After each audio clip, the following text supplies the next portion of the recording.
সেদ্ধ আলু আর পাউরুটি দিয়ে যে এত সুন্দর স্ন্যাক্সের রেসিপি বানানো যায়, না দেখলে বিশ্বাস করতে পারবেন না। নমস্কার বন্ধুরা, সুবর্ণা দাস অফিসিয়াল চ্যানেলে সবাইকে স্বাগতম। আজকে আবার চলে এসেছি নতুন একটা ইউনিক স্ন্যাক্সের রেসিপি নিয়ে। দেখতে থাকুন, পাশে থাকুন। এই রেসিপিটা বানিয়ে খেলে একদম মুখে স্বাদ লেগে থাকবে, এতটাই টেস্টি। মুখে দিলে একদম মুচমুচে, খেতেও পারি মজা লাগবে।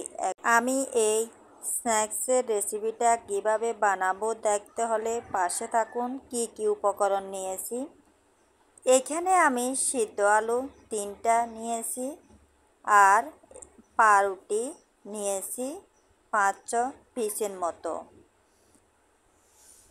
প্রথমে সিদ্ধ আলু আমি একটা চামচের সাহায্যে গ্রেট করে নিচ্ছি। এভাবে আমি আলুগুলোকে ভালো করে চামচ দিয়ে একদম মিশভাবে গ্রেট করে নেব।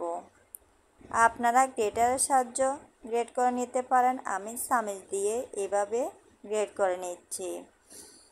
এই নাস্তাটি বানানো খুবই ইজি, একদম কম সময়ে বানিয়ে নিতে পারবে। এবার পাউরুটিগুলো আমি পিস পিস করে কেটে নেব।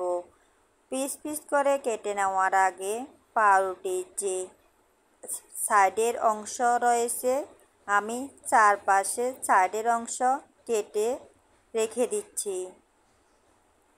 আমি মাঝের অংশটা এই নাস্তার সাথে ব্যবহার করব। আমি এই পাউরুটি একদম লম্বা করে কেটে টুকরো টুকরো করে কেটে নেব এই নাস্তাটি তৈরি করার জন্য। দেখুন বন্ধুরা, আমি কিভাবে কেটে নিচ্ছি, আপনারাও এভাবে দেখতে থাকুন। অবশ্যই এই নাস্তা রেসিপিটা খুব সহজে বানিয়ে নিতে পারবেন। এভাবে টুকরো টুকরো করে আমি কেটে নিয়েছি। দেখুন, একইভাবে আমি সব পাউরুটিগুলো একদম টুকরো টুকরো করে কেটে নেব। এখনও যারা লাইক দিতে ভুলে গিয়েছেন, অবশ্যই একটা লাইক দিয়ে পাশে থাকুন।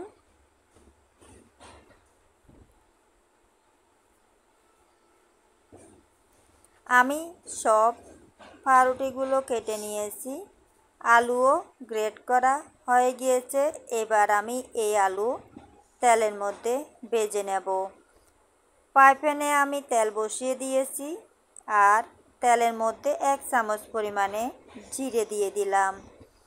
এবার একটু নাড়াচাড়া করে জিরে বাদামি কালার করে ভেজে নিয়েছি। এবার আমি সিদ্ধ আলুগুলো দিয়ে দিচ্ছি। আলু দেওয়ার পর ভালো করে তেলের সাথে মিশিয়ে নিতে হবে। আমার এই নাস্তার রেসিপিটি যদি আপনাদের ভালো লাগিয়ে থাকে, অবশ্যই লাইক কমেন্ট শেয়ার করে দেবেন এবং নোটিফিকেশান অন করে রাখবেন। যখনই আমি নিত্য নতুন ভিডিও ছাড়ব, প্রথমে আপনাদের কাছে পৌঁছে যাবে। আলু তেলের সাথে নাড়াচাড়া করার পর এখানে আমি দিয়ে দিলাম 1 চামচ পরিমাণে হলুদের গুঁড়ো, আধা চামচ পরিমাণে মরিচের গুঁড়ো, আর স্বাদ মতো লবণ দিয়ে দিলাম। লবণ হলুদ দিয়ে ভালো করে আমি সিদ্ধ আলুর সাথে নাড়াচাড়া করে কিছুক্ষণ আমি ভেজে নেব। এভাবে চামচ দিয়ে নাড়াচাড়া করে আলু আমি কিছুক্ষণ ভেজে নিয়েছি। 1 চামচ পরিমাণে জিরের গুঁড়ো দিয়ে দিলাম, 1 চামচ পরিমাণে ধনিয়ার গুঁড়ো দিয়ে দিলাম। জিরা ধনিয়ার গুঁড়ো দিয়ে আবারও আমি আলু নাড়াচাড়া করে কিছুক্ষণ ভেজে নিচ্ছি। এভাবে চামচ দিয়ে একটু চেপে চেপে এই আলু ভেজে নিতে হবে, তাহলে একদম মিহিনভাবে হয়ে যাবে। নাস্তাটি তৈরি করলেও খেতে খুবই ভালো লাগবে। এবার আমি দিয়ে দিলাম গরম মশলার গুঁড়ো।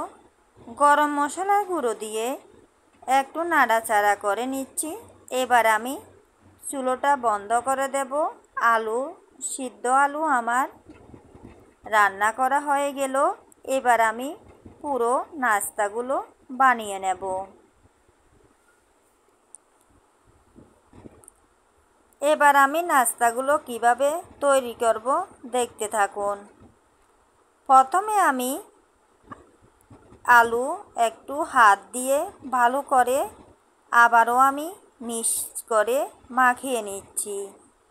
এভাবে 2-3 মিনিটের মতো ভালো করে আমি মাখিয়ে নিয়েছি। এবার আমি নাস্তা রেডি করে নিচ্ছি। প্রথমে আমি হাতের মধ্যে একটা গোলা নিয়েছি। গোলা ভালোভাবে এভাবে তৈরি করে নিতে হবে। আপনারা আপনাদের পছন্দ মতো করে তৈরি করে নিতে পারেন। আমি বলের আকারে তৈরি করে নিয়েছি। একইভাবে আমি আরেকটা বানিয়ে আপনাদেরকে দেখিয়ে দিচ্ছি। একদম সহজভাবে এই নাস্তাটি তৈরি করে নিতে পারবেন। এভাবে আমি সবগুলো বানিয়ে নেব। এবার এই বলগুলোকে আমি পাউরুটির সাথে লাগিয়ে নিচ্ছি। এভাবে পাউরুটি বলের সাথে লাগিয়ে হাত দিয়ে চেপে চেপে নাস্তাগুলো তৈরি করে নিতে হবে। এভাবে বলের আশেপাশে ভালো করে পাউরুটি টুকরোগুলো লাগিয়ে দিয়েছি। দেখুন, একটা আমার নাস্তা বানানো হয়ে গিয়েছে। দেখতে কতটা সুন্দর দেখাচ্ছে দেখুন বন্ধুরা। একইভাবে আমি আরেকটা বানিয়ে আপনাদেরকে দেখাচ্ছি। আবারও আমি একটা বলের মধ্যে পাউরুটি ভালো করে চারপাশ পুরোভাবে পাউরুটি লাগিয়ে নিচ্ছি। এবার হাত দিয়ে চেপে চেপে এ বলের সাথে পাউরুটি আমি লাগিয়ে নিচ্ছি।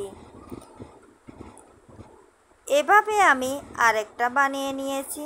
দেখুন বন্ধুরা, একদম সহজ পদ্ধতিতে আপনারা এই নাস্তাটি তৈরি করে নিতে পারবেন। একইভাবে আমি সব নাস্তাগুলো বানিয়ে নিয়েছি। দেখতে খুব সুন্দর দেখাচ্ছে, একদম ফুলের মতো দেখাচ্ছে দেখুন। এবার আমি এই নাস্তাগুলো তেলের মধ্যে ভেজে নেব। চুলোতে একটা আমি কড়াই বসিয়ে দিয়েছি। কড়াই গরম করার পর আমি পরিমাণ মতো তেল দিয়ে দিলাম। তেল একটু খুন্তি দিয়ে নাড়াচাড়া করে দিচ্ছি। এবার আমি হাত দিয়ে দেখে নিচ্ছি তেল গরম হয়েছে কিনা। তেল গরম হয়ে গিয়েছে। এবার আমি এখানে বলের আকারে যে নাস্তা তৈরি করেছি তা দিয়ে দিলাম।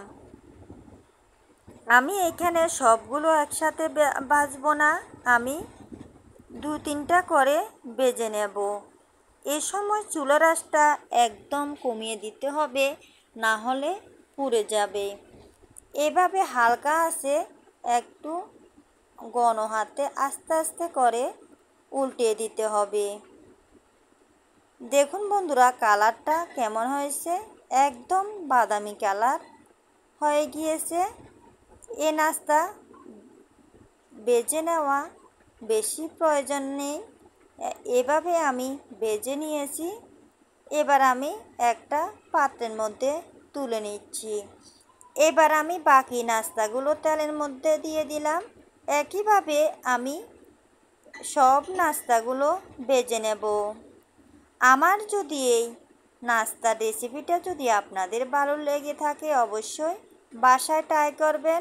এই নাস্তাটি ছোট বড় সবাই খেতে পারবে, একদম হেলদি নাস্তা। বাচ্চারাও এভাবে এই নাস্তাটি তৈরি করে দিলে খুবই খুশি হবে। বিকালের চায়ের কাপের সাথেও এই নাস্তা তৈরি করে খেতে পারেন। আজ এ পর্যন্তই বন্ধুরা, সবাই ভালো থাকবেন, সুস্থ থাকবেন। আবার চলে আসব নতুন একটা রেসিপি নিয়ে। দেখতে যেমন সুন্দর হয়েছে, খেতেও খুব দুর্দান্ত লেগেছে বন্ধুরা। আপনারা অবশ্যই বাসায় ট্রাই করবেন। সবাই ভালো থাকবেন।